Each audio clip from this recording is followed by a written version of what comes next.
We're just looking at these small farm woodlands. We're just on the woodland edge here, and we've got some birch. Let's have a look inside.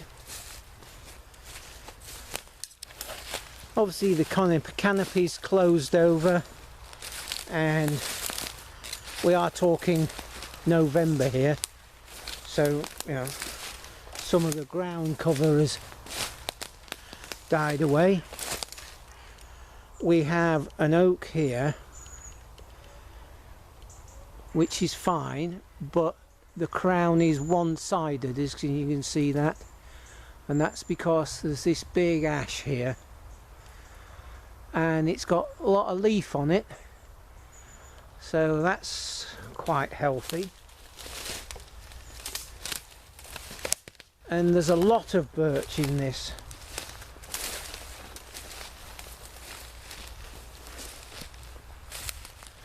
Let's have a wander through. Bit variable spacing.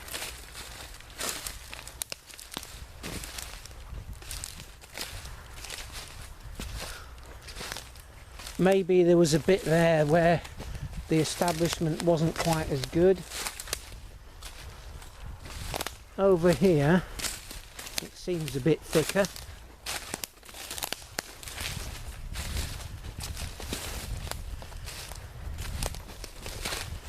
And just on this edge here, that looks like a blackthorn thicket.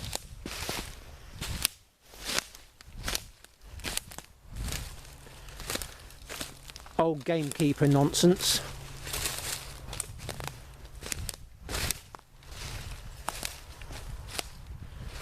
Let's have a wander along here. And there's a few nice Scots pines here. That's lovely. Nice to see. It's like there's a whole group of them here.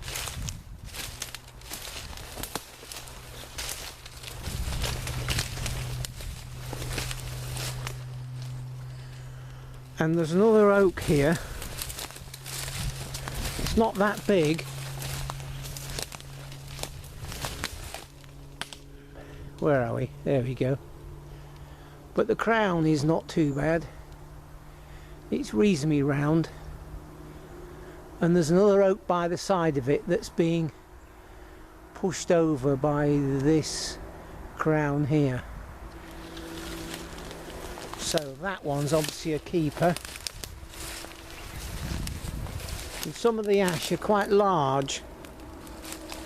That's 12 inches in diameter.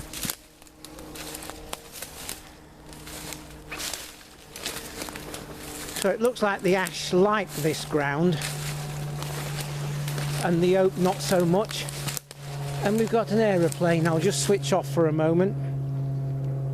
Right, it's virtually gone. And here's a goat willow, and it's a big thunderous beast.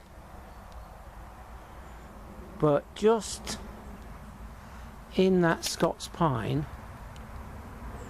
if I can see right, where are we? Up here.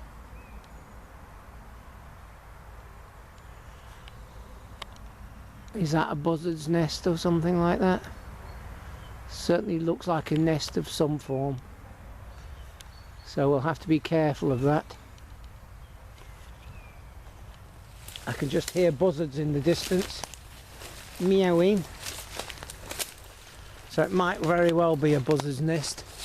Now, this is a half decent oak of about 10 inches in diameter, with some dead branches that want pruning, and quite a big crown, and it's quite round. That's good. I wonder if you can hear those buzzards. I can definitely hear them just calling in the distance. We've got a bit of ash regen on the floor here, quite thick.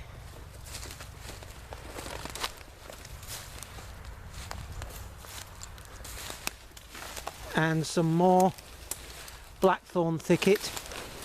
There's an awful lot of birch in here.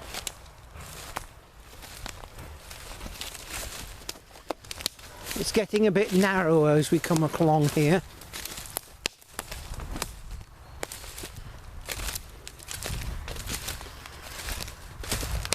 Now this ash here, let me just come back a bit. That one looks like it's suffering. It looks like dead branches and hanging dead leaves that are black. So I think that is suffering from the disease. And it looks like there's bacterial canker.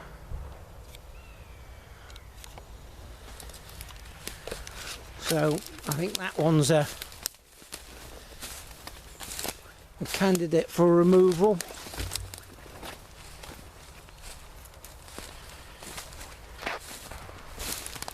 But it wants thinning. In fact, you know, it's been left too late, because ash do need to be thinned frequently to keep those crowns expanding. It will be interesting to see what happens if this is thinned this winter, to see what happens as a reaction over the next 5 or 6 years.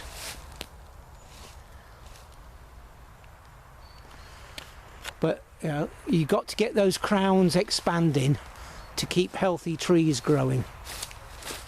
Anyway, that's my viewpoint. Criticisms, concerns, comments, interesting stories. I'm always interested. Bit of a noisy road here, but I just wanted to show you this. It's a big Scots pine. I'd call it a veteran. Maybe not, but it's huge. I'd say it's 3 foot in diameter, with that monstrous branch stuck out the side. Isn't that absolutely lovely?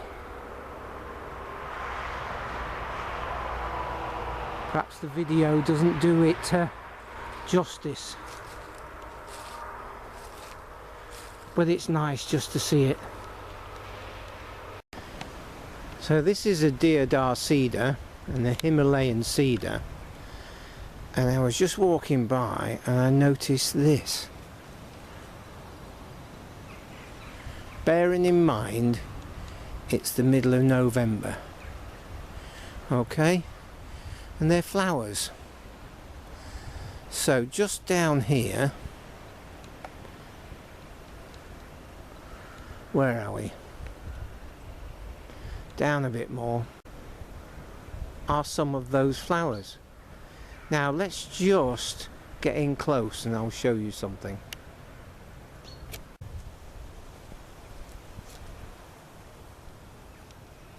Look at that for pollen. Hey? Isn't that amazing? That's stronger than the pollen shown on the Scots pines that I did a video about a few years ago now. Let's do it again.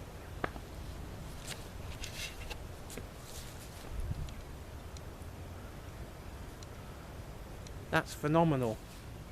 That is absolutely amazing. You can see all the pollen there around that flower. Anyway, there you go. So there you go.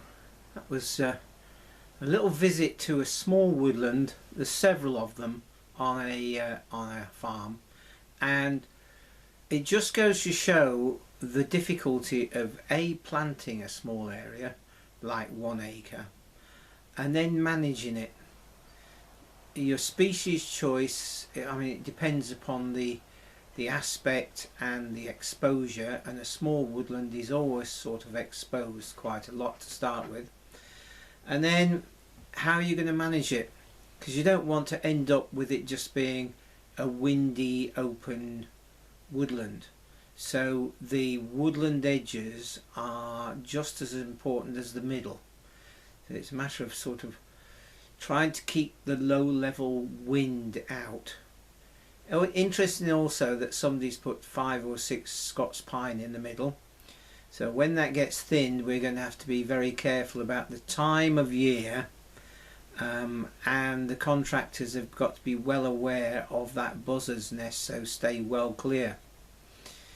Anyway, hopefully you've enjoyed this. So I'd love to hear your comments and viewpoints about this, and I will catch up with you very soon. Cheers for now.